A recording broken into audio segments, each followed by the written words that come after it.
open a beer and listen to those beer-loving cash flow guys. Hey, this is Mike and Blaine, and we're live on 3 channels: YouTube, LinkedIn, Facebook, you name it, we are live. That's right. So this is episode number 78. 78, and I've got a topic that I just picked seconds ago, as usual. So nobody's prepared. Nobody knows what we're talking about except for me. And but I am Mike Mylan. I haven't even drank a beer yet, Blaine. I'm Mike Mylan, and that is Blaine Birch. He is the CEO of Dry Run, and I'm also known as Cashflow Mike, and we're here to talk about beer, business, and bullshit. So what's up, Blaine? Another rousing start to the podcast as I try and get all 3 going live. We need a producer instead of producer Blaine here because I'm not very good at this, but I think we're live on all 3 platforms again, which is really exciting. And ready to dig into episode 78. Well, me too. So I'll tell you what, Neighbor Pat came through again. That's four beers from Neighbor Pat that we've had, right? So nice. This one I'm super excited about. He didn't think I liked sours. Right? So he made a sour. He made it for his wife Nancy, and it's a raspberry sour. And nice. So I'm going to have Nancy's raspberry sour today, right? Nancy's raspberry sour, awesome. And I tell you, I think I've told this story before, but is my camera backwards? It looks like my camera's backwards. No. Well, I can see it. Looks good to me. So okay, it must be mirrored to you, so it's good. So Weebird Beer, he's got his little glass that he makes for me every week, and their last name is Bert, but the Weebert comes from an old family farm where they used to call themselves Weebert, like Weeberts wobble, but they don't fall down. You remember the Weebles? Nice. Story. That's an awesome story. So I'm going to be trying, of course, his raspberry sour today. So what about you? That's sweet. Thanks so much, Pat. I can't wait to try your beer. One of these days I will. This week I have got Wren House, which is a brewery from Phoenix. Terrific brewery, local brewery called Mild Hogs. But the hogs they're referring to are these little scooters, which I think is super cool. But it's not that mild. It's a double IPA is like 8% or something. So it's not that mild of a beer, but it is for Mild Hogs. So. All right, so this is Pat's first sour, right? He's never made a sour before, so it's his first one. Yep. And right off the bat, I ruined it with my pour. Wait a few seconds before I could taste it, because I don't know. I watched too many Budweiser commercials back in the early 2000s where it told you to pour down the center. Remember that? I guess it's to let the bubbles, actually, and let the carbonation actually come out of the beer. Kind of opens up the beer, I guess, like opens up wine, but that goes in your stomach. If you drink it too fast, that goes in your stomach. So by letting it do it, actually you can drink more beer. You don't feel as full because the carbonation doesn't come into your body. There you go. That's just like health news out of Mike and Blaine right here. Well, I know there's a bunch of there's Guinness and I think like Kilkenny and a few others that you actually open it up, like a little disc in the bottom of the can, and you're supposed to turn it over and just let it go straight down into the glass, and then it does all the cool cloudy stuff. But if you try that with most beer, it just like overflow and make bubbles everywhere. So it's very specific. Well, I mean, like Guinness, you can't use like the CO2 like on draft. You have to use nitrogen, I guess, because it's a heavier beer. Yeah, you can't use that, but it's a heavier beer in order to push it and actually, I guess, carbonate it. They use liquid nitrogen, not liquid, some type of nitrogen. I guess gas. Some type of nitrogen. Yeah. No. This is gas. It seems like a gas. I'm not a science guy. I'm really not. Well, I was just about to say, holy cow, people learned something today, and then we just took a little step backwards there. The thing is, I should learn to just take my knowledge up to the line instead of like, I'm over the line a little bit. I'm outside my comfort zone. This entire show is half of it's over the line outside of our comfort zone. That's what makes it interesting. Hey, so what do we got going today? Yeah, speaking of Meg Whitman, right, former CEO of HP, Hewlett Packard, is credited with a quote that says, the price of inaction is far greater than the cost of making a mistake. So the price of inaction is far greater than the cost of making a mistake. Yeah. What's your gut tell you right off the front? What do you think? Well, I think that's probably one of the earliest forms of, if it wasn't, I don't know when the quote's from, it just sort of sounds like it might be an earlier quote, fail fast and launch and learn and all of these things. That's exactly it. You can't learn and progress fast enough if you're not failing at things. And trying to do it perfect the first time, it's not going to be perfect. You're just going to lose. So totally agree with it. Well, I mean, there's a lot of variations on this one, right? I mean, like you miss 100% of the shots that you don't take. Wayne Gretzky. Yeah, see? There you go. So, but with that in mind, I'm thinking it made me come to think about how many opportunities did I really miss over the years because maybe I was afraid. Right? 'Cause the cost, and maybe not making a mistake, but maybe I just was afraid to take that next step. Not because of a mistake, it's just that there was something else. Yeah, it's tough. Like as an entrepreneur to make decisions, like you're constantly making decisions. You have to have these failures to move forward. Like there's and so it basically has to become part of your DNA that you're going to fail and learn from it. And you don't even really want to call it a failure. It's just an experience to learn from, experience to learn from. When you look back, it's like, yeah, I know we failed on this, failed on that, did that wrong. But that's how you learn. And, entrepreneurs, a lot of times reeling them in is like, when you said like, how many opportunities did you miss? Reeling in on entrepreneurs sometimes is the thing that is the hardest because, you can go off in 50 different directions. So it's probably a little bit of failing with what is the spot you need to be. You're taking advantage of this opportunity and, you're failing here and there to be able to move forward. Yeah, so I'm thinking about some software products that kind of came across my desk or table and stuff like that. And I mean, first of all, as well as I do, people bring you ideas all the time, or you run across ideas all the time. But we don't always act on all of them. Matter of fact, probably act Very on few. less less than whatever. But you evaluate them all the same. I don't know that I fall into the category of what if I make a mistake when I'm evaluating an idea. Like I don't think about that. I'm like going, I feel pretty comfortable with my process, meaning, putting together a use case, a business case. Does it solve a problem? Is there a market for it? Can I make money? How fast can I get this launched and up and running? I don't think about the mistake. So yeah, I feel like the same way though, that it's I don't know if it would prevent me from jumping in on something thinking it might be a mistake. Like I don't know if it's just in entrepreneur DNA as much. Like you can look back afterwards and go, whoops, well, I learned from that. Or like when you're evaluating something, I'm going to be like, no, it's a good idea or a bad idea. I don't know if I ever look at it like I'm scared to make a mistake. It's almost hard to sort of like rationalize that because that doesn't feel like that's my thought process very often. Like, oh, I'm afraid to make a mistake is different than I think that's a stupid idea. It's not going to work. Right. It's probably more likely. And I don't think, the more I think about what she said, I don't think she intended to say it's a if then, which is, do I do this or do I do that? Yeah. Or if I do this, I may make a mistake. But I think what she's alluding to is actually taking that first step, actually doing something is better than doing it. Now I got confused in my own thought, right? You better read the quote again. Now I'm lost in what the hell we're talking about. So, all right. So, in my defense,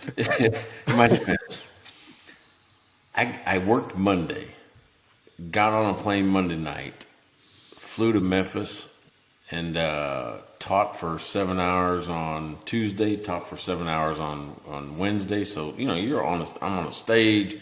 I've got a room full of business owners. My brain's going like crazy. We're answering questions. I'm teaching the clear path to cash. Then we go to a Memphis Grizzlies basketball game last night, right? So, nice. And it just so happens that the FedEx Forum is across the street from Beale Street. So it's meaning I had a long night, right? So sounds like it. Yeah. And here's how dumb I am.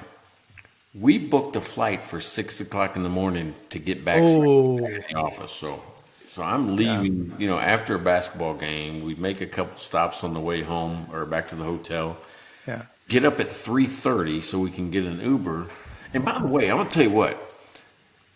I think there's got to be a little bit of gouging going on with Ubers, right? Because to get from the airport to the hotel was like $28. This morning, it was $70.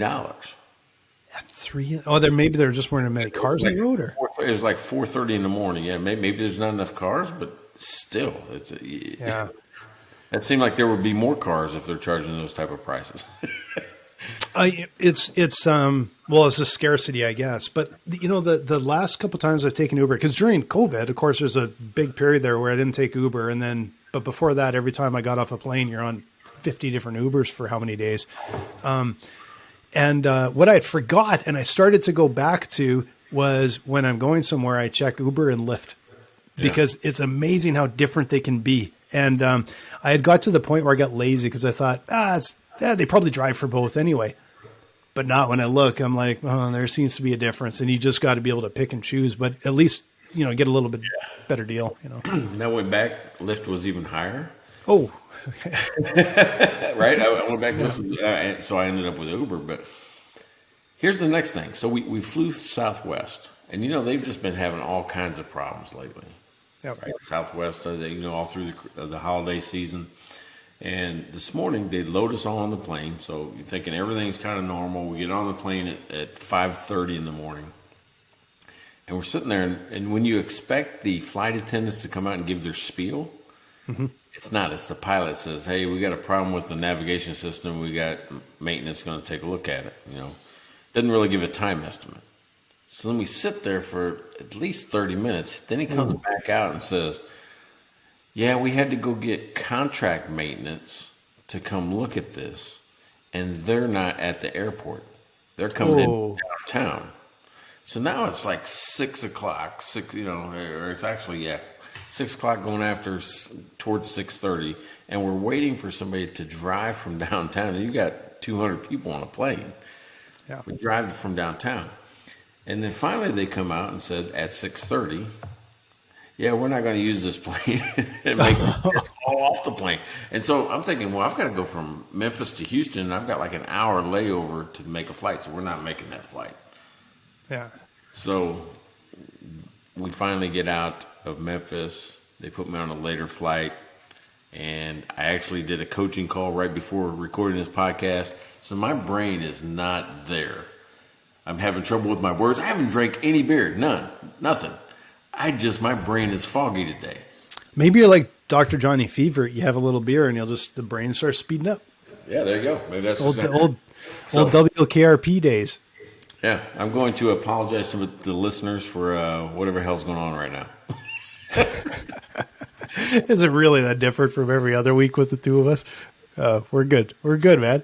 So okay, back to the quote. Or unless go back to the quote. You can literally have to read the quote again, because there was something there that I think I think I got off track a little bit on that, but or I did, right? So here it is. The quote is, "The price of inaction is far greater than the cost of a mistake." Price of inaction greater. So they're saying by not doing something is worse than doing something and making a mistake at it. Yeah. So I think we were off in left field somewhere. Off on a tangent. That never happens. Well, but I do think like the point there is inaction is the like that'll kill you. Like you, that's really what it comes down to. Is it's not really the penalizing part. It's the inaction. If you don't take action, you're not going to get anywhere, and that can be tough because it sounds really simple as an entrepreneur. It's take action. Oh, we're just going to go do something. But when you're faced with decisions all day, every day, and a lot of them are really like they can define the business and it can change direction, and you have to be able to dive in. You have to have the confidence and a lot of times just the stomach to do it. But it's a good reminder that if it's more dangerous a lot of times to sit.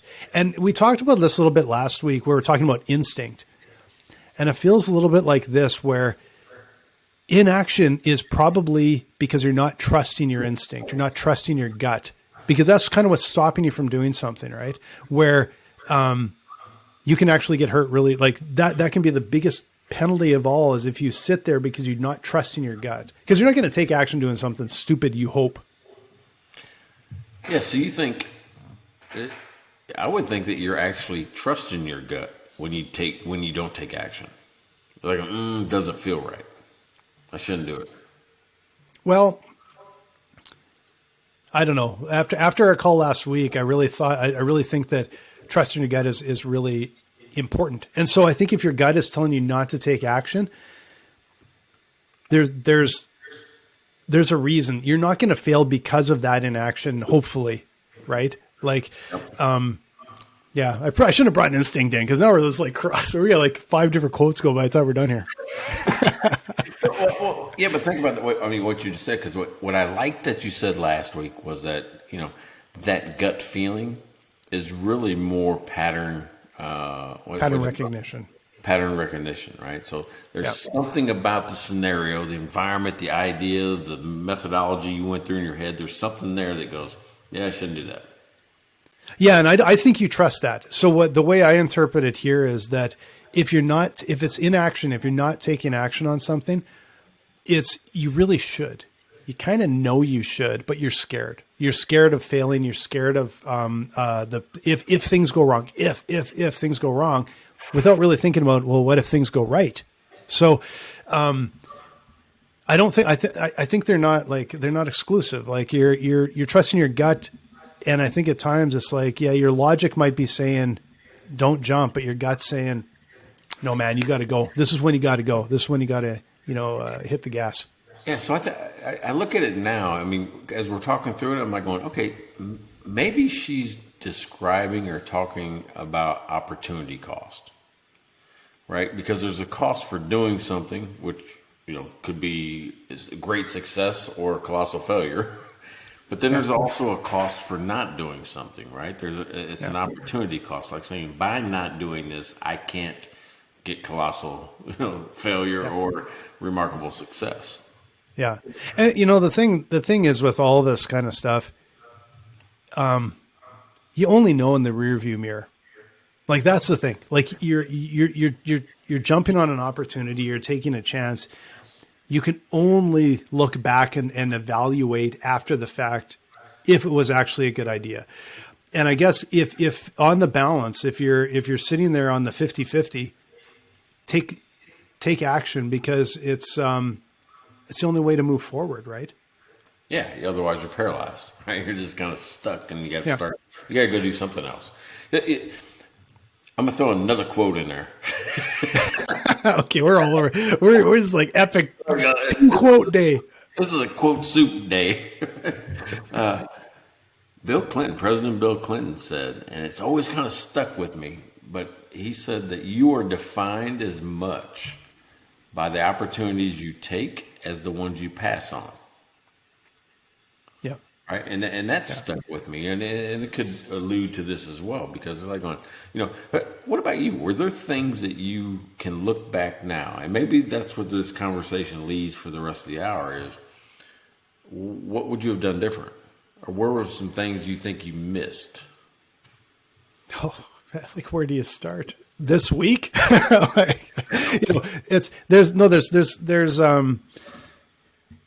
I think that I always look back on the past, and I look at it almost like analytically, and I'm like, okay, I can see that, but I rarely really have regrets, right? Like it's very much, I can look back and I can go, yeah, okay, that's what happened there, and I can learn from it, but I just kind of assumed, well, you know what? We did what we thought was right at the time. Like with the information we had, we thought it was the right thing at the time, but haven't been afraid to jump, haven't been afraid to take the leap. So, I don't know if it's hard to evaluate, it's hard to evaluate something because you never know what's going to happen until after the fact. So it's, how do you, I don't know if that even answered your question, but whatever. Well, yeah. So to me, I'm like going, all right. So after I bought Church Street right there in St. Peters, Missouri, I wanted to add to it.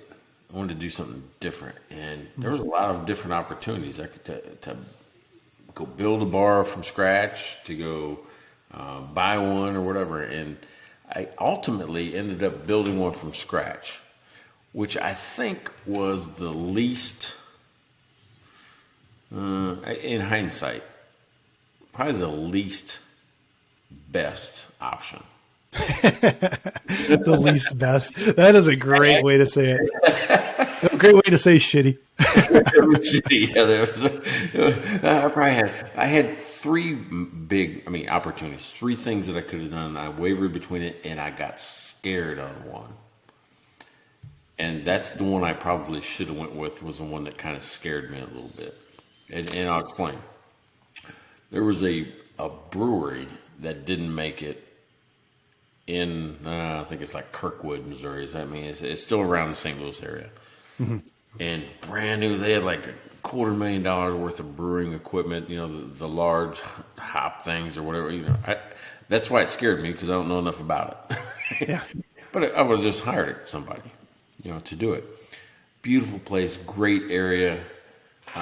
It would have put me on the map instantly, right? Because it already had some name recognition and everything else. I could have just revamped it, or taken the name that they already had and made it better.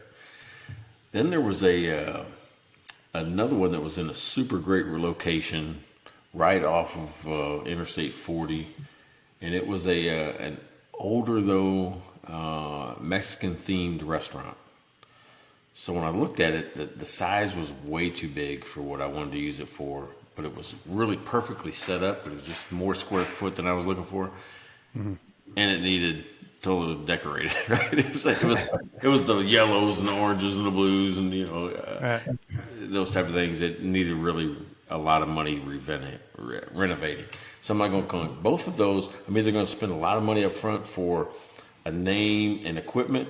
I'm either going to spend a lot of money on renovation, or there's this one that just went under that I can pretty much gut and rebuild. And I got an offer by the landlord to help with the rebuild money, right? He was going to kick in for a rebuild, and that's what I opted doing. Yeah. I wish now I would have got the brewery. Well, it sounds like an awesome thing, because we both love breweries. I wish I owned a brewery. That sounds pretty cool. But what I will say is, this comes back to that instinct and that sort of pattern recognition, right? And I think you hit the nail on the head when you said I was scared to do it because I don't know enough about it. Mm-hmm. And that is, like we've talked about in the show before, how dangerous it is to step into something that you don't know anything about. That's the hard way to learn all about it. And you see, just as much as maybe you should have gone that way, you may have also dodged a bullet massively that could have been a massive boondoggle, because if the guys in there couldn't make it work, there were reasons that from the outside you may have said like, oh, it's probably because of this or this. But man, like you're walking in like this is like your Walgreens experience. Like you just maybe, right? See, I'm starting not to like the podcast because I just talk about how many times I've failed. That's all we do. Yeah, which, by the way, is the point, right? Exactly. We want people to know that, hey, listen, we stuck our necks out there. We do things. Sometimes it works great. Sometimes we fail. That's why I'm gray, have no hair. That's how it works, man. Like that's why we're two skulls floating around, because it's like that's sometimes how you feel after you've been through the ringer as an entrepreneur over and over again, right? Yeah, that's right. It's but that's how awesome things are invented. But back to that brewery, I probably did dodge a bullet, meaning there was something I was missing in all the work and analysis and research I did on it. There was something I was missing. I knew I couldn't brew beer. I was going to have to learn that. I'm like, I'm not smart enough. I can learn how to brew beer. I would think. I mean, the Egyptians did it just by letting some. Yeah, no, but I will say that the one thing that's the most important out of that is brewing good beer. Good beer. That's right. Yeah. That makes a big difference, I think. Like, and that is like, I always I see some of these breweries and the same thing with restaurants. I'm like, you know what would make a really good restaurant? Just get a really good chef, because you can have. That's why they always talk about these wonderful, great hole in the wall. It's because they have good food. Like you can get, if you have good food, you can get past a lot, but you cannot get past bad food. Same thing with beer. You know what's funny about a chef is that they also have to be a character in the play. Meaning they have to come out from the kitchen. They got to kind of walk the floor. They got to say, "Hey, how are things tonight?" I'm a chef, and people. It just makes it a more magical experience when people see the person that put the plate together. I'm going to remember that when I'm cooking dinner tonight. Hey, yeah, there you go. I'm the chef. That's right. Yeah. Hey, how's chef. that? How's that sandwich? Do you need more peanut butter with that? Yeah, let's walk through those. Yeah, peanut butter and jelly sandwich for me. Yeah, that's probably about where we're at. Yeah, this got way off course here. So here's what I think. I mean, if I look back, that was probably the one time I would have done something differently. But there were other times, again, the scariest moment in my business career, was putting in my letter of resignation for the Highway Patrol. Yeah. Right? You know where we're going with this, where I think you've hit on something here, because what this conversation should be about is not the things that we think we might have missed, because we don't know what the outcome would have been. Right. But this is a great example of when you actually took a leap and you look back and go, you don't know what the other route was, but I think you can say, I took a leap. I took that chance, and that got me to move forward, right? Well, in that case, I knew what the outcome was going to be. Staying in the Highway Patrol, they have a sheet in their general orders book, right? That's where all the rules and regulations and stuff like that is. It says, here, after this many years, you make this much money. At this many years, you make this much money. Yeah. I could see my whole career. I'm going, if I stay 30 years, I'll make this much money. Yeah. And I'm like, I didn't like it. I didn't like knowing.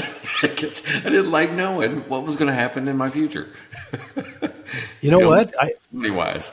That feels like maybe that's a real entrepreneur thing, because I can picture the exact same thing. Like my first job out of university, I took graphic design. So I was a graphic designer to start, and I got a master's in it later than that.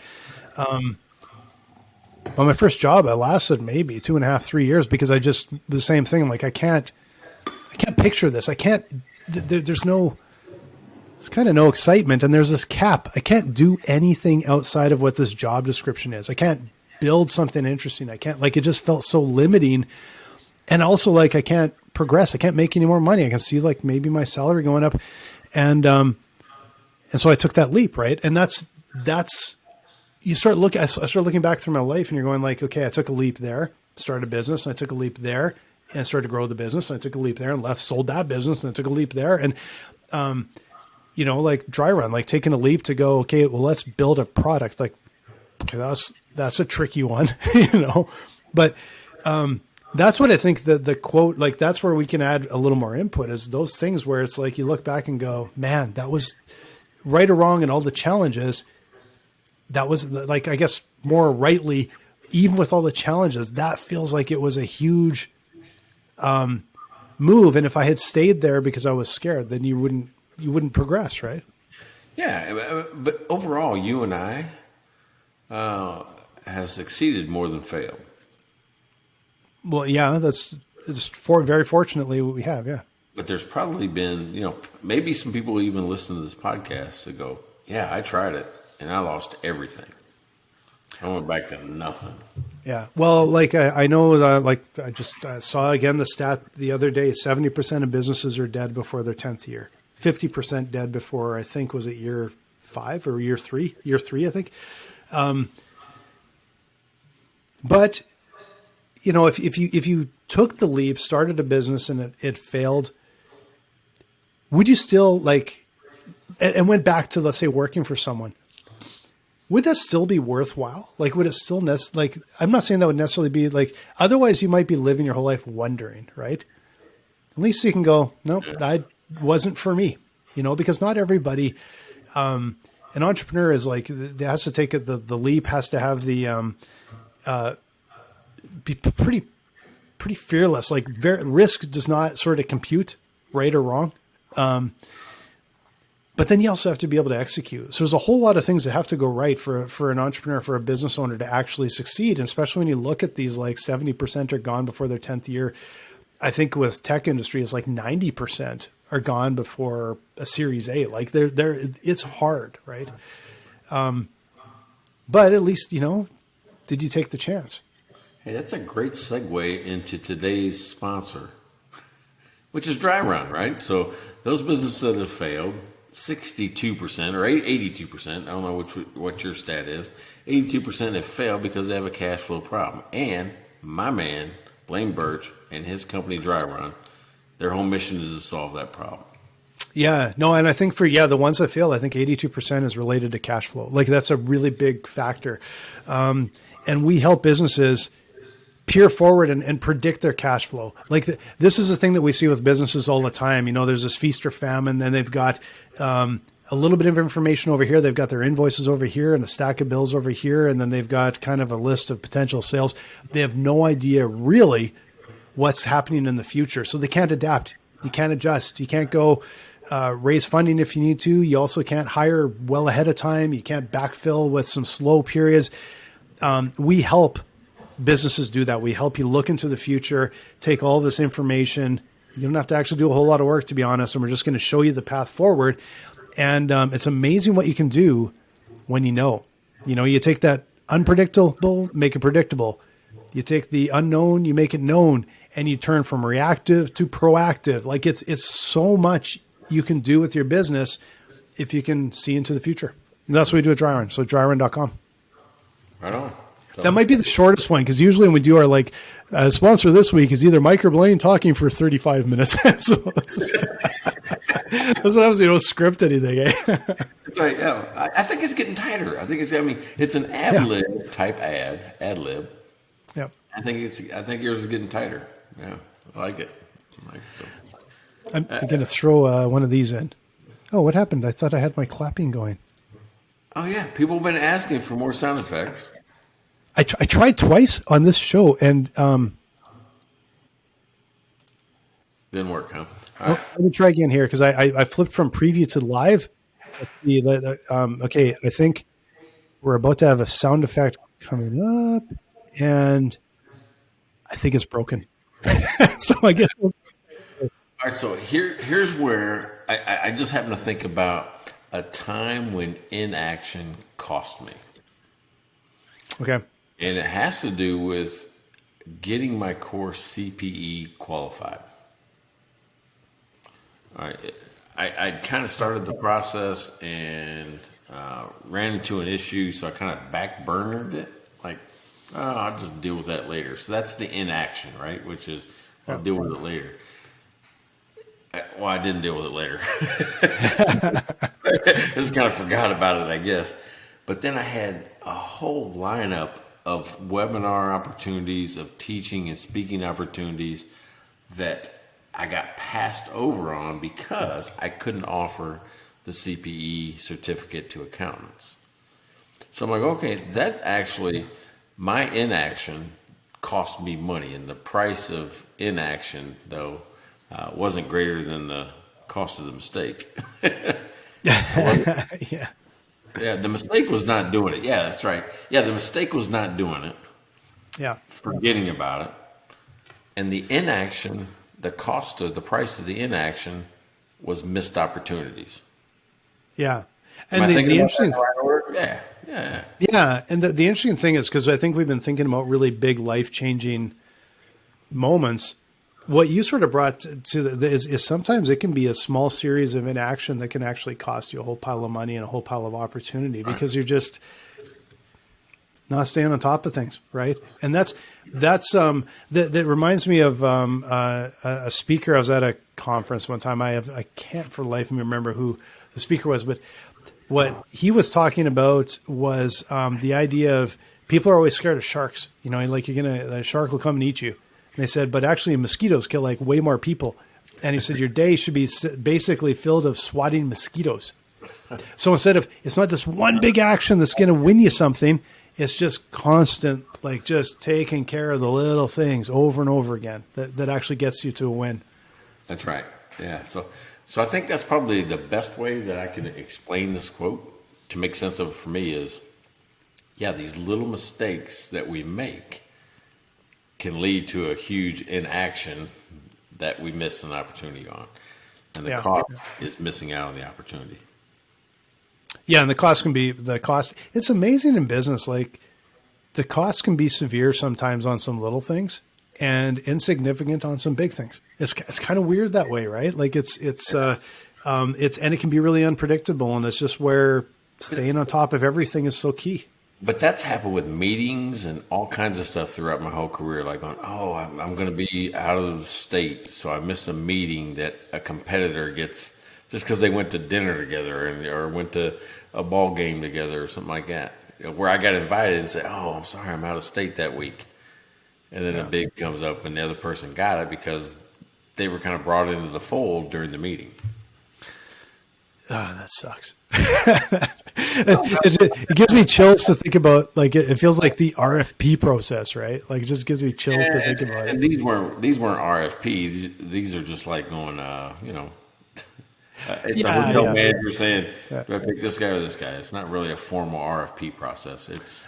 But it just sucks to like when you think about if that's where a sale comes down to. You want to think it's more with the value of your service and all this, but sometimes it's just stupid. Sometimes it isn't, right? Hey, getting that product in Walgreens was all handshake. Yeah. It was all about a friendship. It was, matter of fact, he even helped me because he was a friend of mine. It seemed like if we went out together, we were friends. It was on my dime. Hey, we're going to go out. We're going to the boxing match. We'll see you there. Like, oh, you're buying us beers, right? I guess. Not cool. Yeah, but some of that happens between friends, right? Especially if you help each other out. And oh, yeah, for sure. Yeah. That happens. That's just real life. So, yeah. Interesting enough. So, what do you think is in your horizon where you're like, oh, man, this is like one of the things that I'm looking at and I don't know if I should do it or not? And then let's kind of war game what happens if not. What's the cost of not doing it? Oh, man, this is like one of the things that we're always looking at right now. Like if you're listening to us, we're February 2023, and if you're listening to us later, and the first of all, the economy is a little bit tricky right now. Investment dollars are hard to come by, and if you get them, there's a lot of pretty awful everything attached to them. So part of it is like where exactly do we go as a business? Like for years, everyone's basically blitzscale, grow fast. Burn doesn't matter, and all of a sudden it's like profit matters, right? And so now you're kind of over the next year or two, you're at a bit of a crossroads going, do we start potentially dipping our toes back into investment to be able to grow much faster? Or, geez, do we build on our own? And it's but then you look at it and go like, which is the opportunity, right? And that's a tough one because it's like one of them could potentially lead to faster growth, but boy, it's been proven over and over again. Like I got friends of mine that have struggled mightily in the last couple of years when investment dollars started to dry up, and they were kind of sold a bill of goods where you just got to grow ultra fast, and then everybody left. Everybody's like scattered, right? So I don't know if, to me, it's a little bit tricky because it's not like I'm not doing that or I'm afraid to do that. It's a little bit of, like at this point in time, maybe if I look back a year from now or 2 years, I would go, yeah, this is the path we should have taken in retrospect. Hindsight's 2020. But now you look at it and go like, yeah, the world's changed, right? Like it's not the same. It's not the same as it was 2 years ago, 3 years ago. And it's completely, in some ways, completely opposite, right?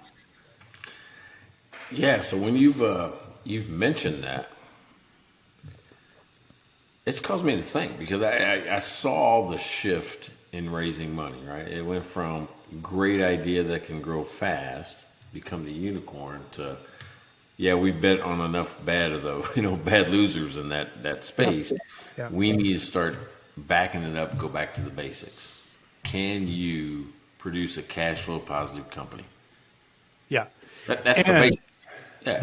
That's the basics. And like there's a friend of mine that was actually talking about an exit. He was telling me just about a week ago that he said it's amazing. He's got some people lined up, but he said how many people aren't lined up because they weren't cash flow positive, even though they're just months away. Like because they had gone down that path and went, okay, I will just get there then. And he said, nope, until you're in the black, they don't even want to look at you. Now, the thing what's funny is that once you get to the black where you're actually producing more, I think the price of investment goes up. Meaning you're not going to get as much as you would have before when you took the risk I did. Exactly. But now that the investors are sort of catching up and that's their philosophy, the danger part is how long does that last, right? Because we went for like 20 years on blitz scale, and now it's been like 6 months or a year of, geez, and they can't even say profitable. They have to say, they make up their own terms. Like we've talked about this before, default alive. Screw you. That's profit. That's what you're trying to break even. Like screw off. But how long does it last before that does that old culture start to creep back in, and then they start thinking big. They'll get competitive because once you got all these companies that don't go to you, first of all, their well's going to dry up. Yeah. Right. They won't have a pipeline. Their pipeline is new people with new ideas coming in. That'll dry up because you won't be able to get in the door without a cash flow positive company. And then owners will start like going, well, I'm already cash flow positive. I'm at a growth rate of X% now. Maybe even if it's lower, maybe it's not 3,000% with their money. Maybe I'm growing just year over year, doubling the first 5 years. I'd be happy with that. Give you nothing and give away nothing. Just keep it all for myself and my founding team. Yeah. They're going to have to start throwing big money for smaller pieces. The terms will change completely to get back in if they push everybody to cash flow positive. Yeah, which is why I'm wondering if they'll start swinging back the other way and suddenly, because then how these guys like, and I can characterize it this way because I saw it firsthand where scale, do whatever you have, go burn, get in the black. Like just like a freaking slam on the brakes. They just change their mind like that. And they don't care. They don't care if that it's like, well, last week you told me to do this. Yeah, I don't care. You just do it differently now. And if they change their mind again, I will guarantee you that working in the black they're going to come back at some point and go, well, why weren't you growing faster? Why were you too scared to burn cash? Like it's amazing. It's like short-term memory, right? Stay alive. What's that? Because it was our cash and we were trying to stay alive in the business. Because we're trying to stay alive, but they don't really care about that. So it's I know it sounds really cynical, but to see that and to see a lot of startups just kind of left by the side of the road for dead and just in dire straits. And that is, it's hard to see that because these are people that have put their lives on the line and are trying like hell and sort of, to me, it's like sold a vision and then they were just left. And that's a real tough. And so it makes me skeptical. Like on the other side, I'm not saying we'll never take money in again. It's like, well, no, but there's an opportunity to grow and help more businesses. But it sure makes you pause, right? It makes you pause a little bit and go like, I don't know. Is this the right thing to do? You know? Well, and I could see funding amounts or offer term sheets, the amounts coming down. Yeah. That's got to happen based on what they're doing. The amounts have got to come down. The amount that you trade back equity has got to come down. The multiples are just completely different than they used to be. And yeah. Which may also, though, and you got to think about it from the exit side, right? I mean, we're talking about people trying to raise money to grow, but on the exit side, it will probably reduce the multiple as well. Oh, it's reduced it like 6 or 7 fold already in literally months. So it's, and like it'll start to, I imagine, go back, like it'll creep back up, but it's a really strange world, and it's just, head down. Let's do it, guys. Let's just stick to what we're good at, and we'll see where the dust settles in a year or two. All right. So let's see if we can come up with like a trigger mechanism for somebody, meaning, because I got people come to me for advice. Hey, I've got this idea, or I've got this thing I'm trying to decide on. Should I or should I not? What advice could we give that person? Should I go for it? Like you and I have, take the leap, as you've been calling it, or let it ride, just let it sit?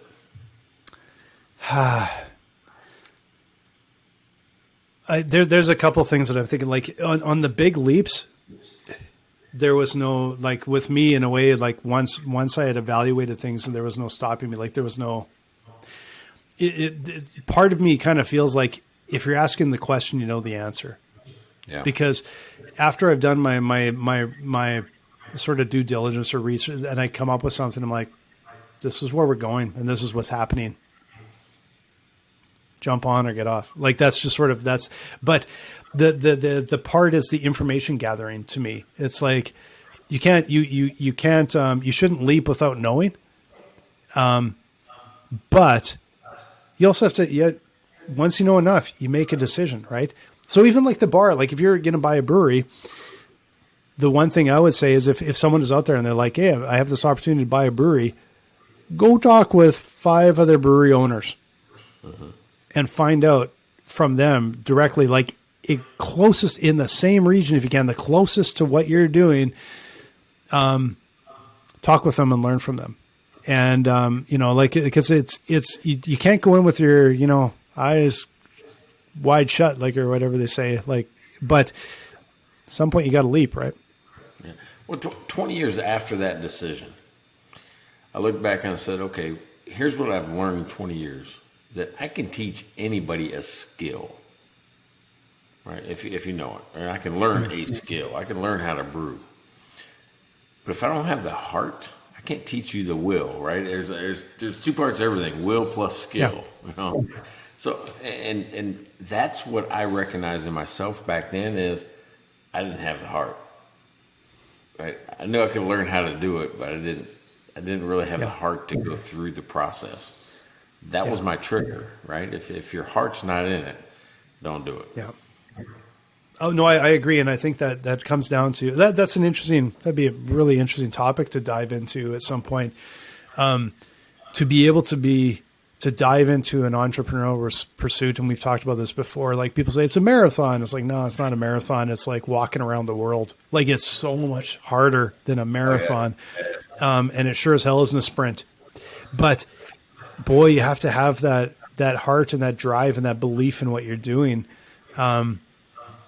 Entrepreneurs, I think a lot of times have the drive and the heart, but you really got to believe in what you're doing too, right? Like you have to really be dialed into what you're doing and feel competent, feel like you can do it. Yeah. Well, I mean, I used to talk to managers, right? New managers, right? Brand new. I would hire them at the hotel staffing company. bring them up, and you have to teach them how to make decisions. Right. Mm-hmm. One of the first rules I put in, because they don't really know like what it should be or what it could be. So I said, here's your rule, right? Because if you give somebody a rule, they go, oh, I get it, I follow it. I said, when in doubt, don't. Back up, take a step back, get some more information, come to me, get some guidance, figure this out. Just because an employee acts a certain way doesn't mean you have to react instantly. Mm-hmm. When in doubt, you don't know what to do. Don't make a HR mistake. Don't make some crazy mistake that hurts your career here. Just don't. You don't have to do it immediately unless somebody's life or anything's in danger. Back up. Let's war game it. Come up with a plan and then go. And that's basically what you just said. Get some facts. Gather some more information. Get some facts. Yeah, I think so you can tell the story and internalize it. Yeah. I think something that I really think has changed for me over the last, like it's an evolution, but I notice a difference now where, I used to be a bit more reactive, like, as an entrepreneur a lot of times. And I'm a little bit of a driver, and you have to be like ready to go through a brick wall, push and push. I think at times I was, and I still have probably this at times, but it can be a little bit reactive, right? Like if something happens, if there's a push, like it's like, the fight or flight. Mm-hmm. I'm not sure I have the flight, which is not necessarily the best thing, right? But it seems like over the years, I don't react emotionally as much, and even when there's something really like where it used to be like, oh man, this is wrong, I got to take care of that right now, and now it's like, nah, let's still simmer on the pot for a bit, and then usually it's basically the idea of like, I'll sleep on it, and by the next day I'm like, yeah. No, let's think about it. And it's amazing how things kind of even out then. They're not as great or as bad as you thought. They're just kind of sitting in the middle. And it's time does a lot of that. It's the time to absorb things and let it, float around. Hey, the difference between being a police officer and running a business is I don't have to make as many instant decisions. Yep. I can always think about it. I'm say, wait a second, let's put some thought to it, noodle it a little bit. Why doesn't this work? Yeah, why doesn't this work? Tell me where it fails. Yeah, and let things simmer like that. And it wasn't, I don't think, a conscious thing, but I think over the years it's kind of said maybe that pattern recognition thing, where it's just now my first reaction is, let's see how this plays out. Where it used to be like, just dive in. And now it's a bit more like, no, it's just, I would need more info. Let's just see how this goes for a little bit. And, so I don't step in it, and blow at the wrong time, at the wrong thing or whatever. We became those older bosses that just kind of let things simmer. Isn't that funny? Because we got old. Yeah. In my 20s, I didn't get that. I'm like, no. You need to take action. This is not good. Exactly. Yeah. I would be so, like in my 20s and that, I was always like, me against the world, and it's just calmed down. And I kind of hate to think it was just because I got old, but it kind of feels that way a little bit, right? Yeah, but I think it's because look at what happens so many times when you made rash, fast decisions. Yep. It created another problem sometimes, or you had unintended consequences because you made a decision, didn't think through the what ifs, like if this happens, that happens, then this could happen. Yeah, I think it's more about, let me evaluate my experience and compare it to what's happening now and make sure I don't step into another problem by doing this today. Yeah, exactly. It's like you just burned everything down and then went, oh, maybe I shouldn't have done that.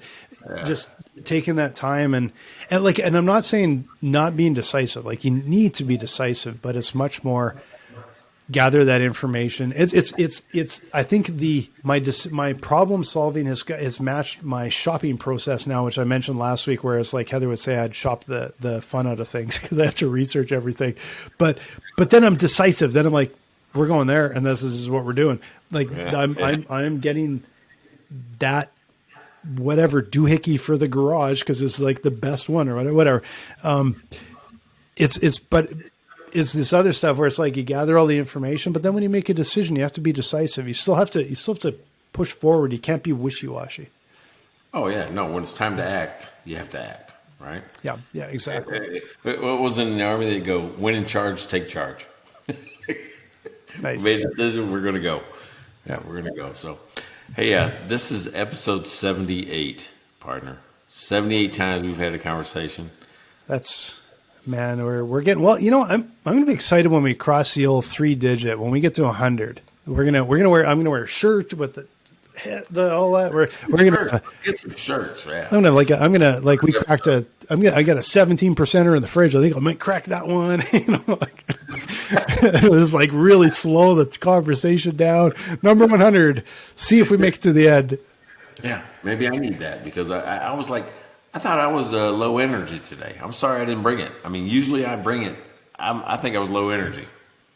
Well, you've like, oh boy, we've all traveled and we've all done. There's nothing more exhausting than standing in front of a room of people for a day, talking at them, and it's like you talking with them, and there's no breaks because even in the breaks they want to talk with you, and like that is exhausting. And so I actually give you props for sitting up in that chair, having a beer and being able to make it through an entire conversation here when that's a lot, man. And you were right though. As soon as I had Nancy's raspberry sour, I got a little bit more pep in my step. If any of you guys are wondering the logic behind that, you just look up WKRP, and it was Dr. Johnny Fever. And this is actually maybe you shouldn't look that one up because it might not be as kosher as it was in 1972 or whatever when they made that show. But anyway, it's the more he drinks, the better reaction time he gets, and it was just like completely wrong. I'm actually forming complete words now and sentences and thoughts. I mean, beginning of the show. Well, we're already past that. So if you're to this point, you probably forgot about that already anyway. Oh, yeah. If you guys are hanging in, like we're, well, hey, if you guys are still hanging in, make sure you subscribe. Make sure you follow us. Make sure you visit our website and you can buy us a beer. You can buy us some merch. We got some really cool new merch. And but most importantly, listen to episode 79 next week. There you go. Hey, MikeandBlaine.com. This is Mike and Blaine. It's a podcast about business, beer, and BS. And you just heard all of that here today, episode 78. See you, Blaine. See you next week. Check out their website at MikeandBlaine.com. Then subscribe to the podcast and buy these guys a beer.